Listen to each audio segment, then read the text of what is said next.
Cette fois, je suis allé loin pour vous.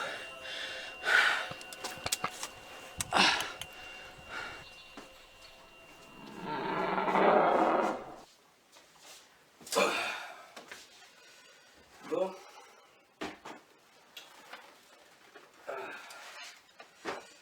J'ai fait ce que j'ai pu.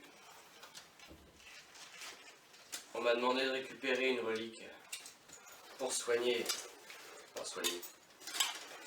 Sauver un enfant échangé par un changelin. Ça n'a pas été simple. Le jeune Eugene a disparu dans la forêt. Et le torque qu'on m'a envoyé chercher était gardé par un léchi. Je pense que je vous expliquerai ce que c'est qu'un léchi une prochaine fois. Toujours est-il que... je l'ai trouvé. Ça m'a coûté une demi-jambe. Et sans doute des cauchemars pour quelques années, mais... je l'ai eu. Quoi? Un changelin?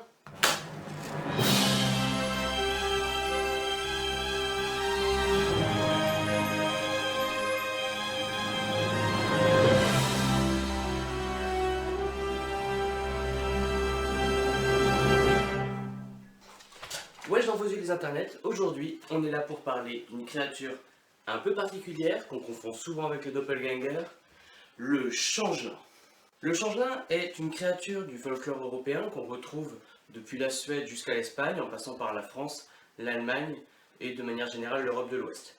On peut supposer qu'il existe pas mal de variations de ce même mythe un peu partout dans le monde, mais on va se concentrer vraiment sur les pratiques imaginaires d'Europe occidentale. Pour aujourd'hui. Ça ne nous empêchera pas d'y revenir plus tard. Avant d'être une créature, le changelin est une forme de magie, de sortilège ou un phénomène. Il s'agit en fait de remplacer un être vivant par un leurre.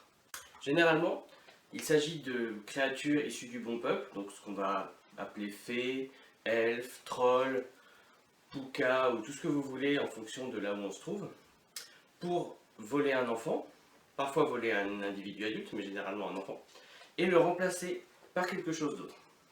Changelin est un anglicisme issu de changeling, un terme anglais qu'on peut rencontrer dans certains textes dès le XVIe siècle. Il vient du français change, plutôt dans le sens de échanger, de troc, plutôt que de fait de métamorphoser ou de changer de forme. Changeling, en anglais, a le sens de quelque chose laissé à la place d'autre chose. Là, on a vraiment la notion, encore une fois, d'échange. Mais dès 1580, on utilise ce terme pour désigner un enfant échangé. Précédemment, en vieil anglais, on utilisait le terme oath, oathing, oaves, issu du scandinave ou du nordique, alf, qui veut dire bien sûr elfe, fée. On a donc dès les premières mentions de ce phénomène-là une référence au bon peuple. Là où c'est intéressant, c'est que le mot oath ou alf est aussi utilisé pour désigner un enfant bête ou attardé. On va y revenir plus tard, c'est pas innocent. On trouve des références à des histoires d'enfants enlevés ou échangés dès le XIe siècle, notamment dans la légende de Saint-Étienne. Dans cette légende de Saint-Étienne, il est fait mention d'un vol d'enfant par le diable qui est remplacé par une statuette. Dans un certain nombre de folklores, les fées ou les êtres du bon peuple ne peuvent se reproduire. Ils ne peuvent avoir donc descendance que par le biais d'enfants procréés par les humains. C'est la raison pour laquelle ils enlèvent des enfants humains afin de les élever comme les leurs. Ils deviendront alors des êtres eux-mêmes magiques au fur et à mesure que le temps passe. Dans le cas où les fées n'ont pas de problème pour se reproduire, dans un certain nombre d'autres cultures, il y a quand même une fascination des fées pour les enfants. D'ailleurs, tous les contes qui nous sont familiers rapprochent souvent les fées des enfants.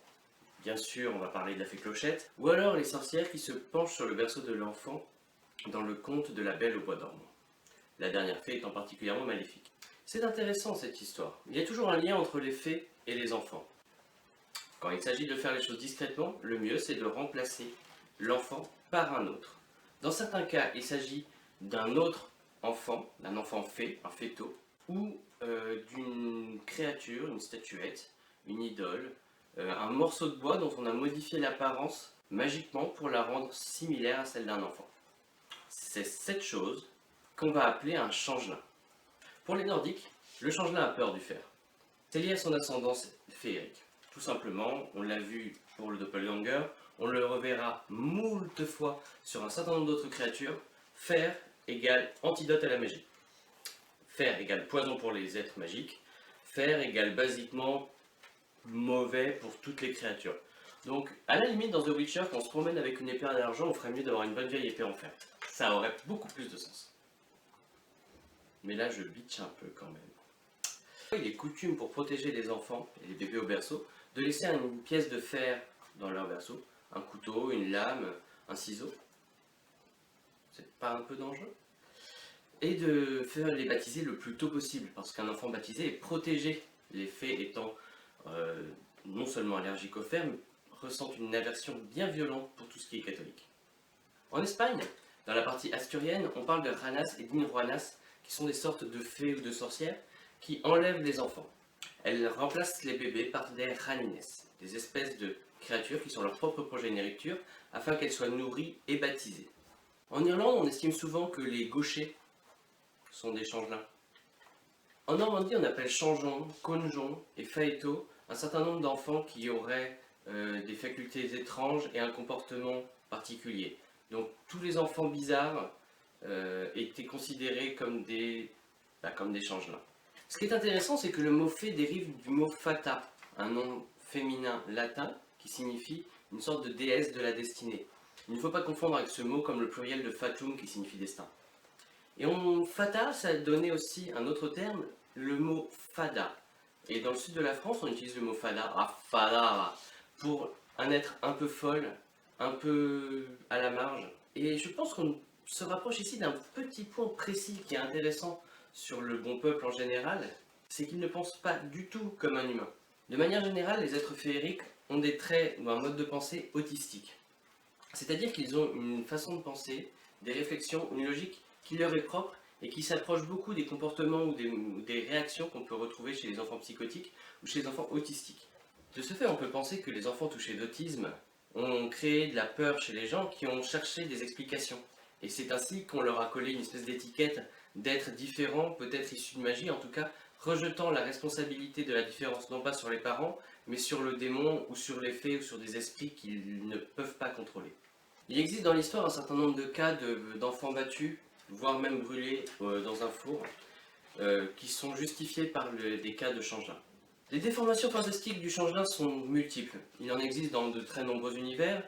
On arrive à des choses très proches du doppelganger avec des races métamorphes, ou alors dans le cas de changelin, le songe, le jeu de rôle issu du monde des ténèbres, à un peuple féerique qui se cache sous l'apparence humaine. Il est difficile de lutter contre un changelin. Pourquoi? Parce que généralement c'est la taille, la forme et la ressemblance avec un bébé, le sien en l'occurrence, ce qui rend la chose difficile, ou un être aimé très proche. Donc porter la main contre ça c'est difficile.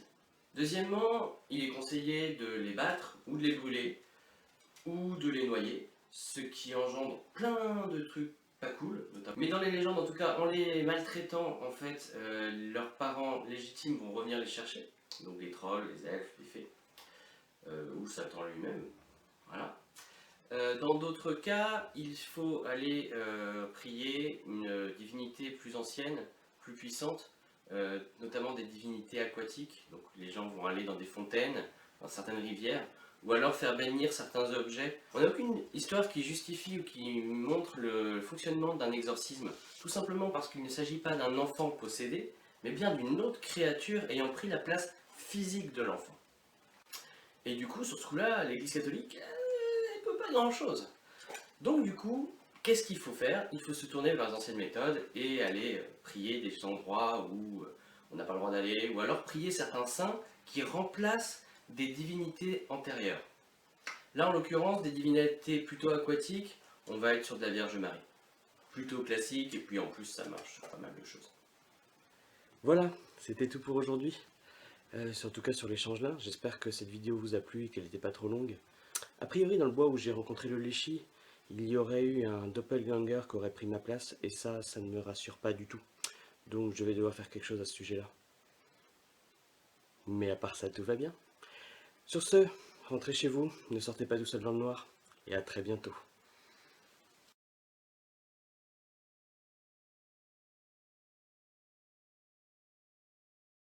Devinez qu'est-ce qui ressemble vachement à votre enfant, qui mange plus que votre enfant, qui est plus lourd que votre enfant, qui a des réflexions bizarres, des pouvoirs magiques et ne sert absolument à rien.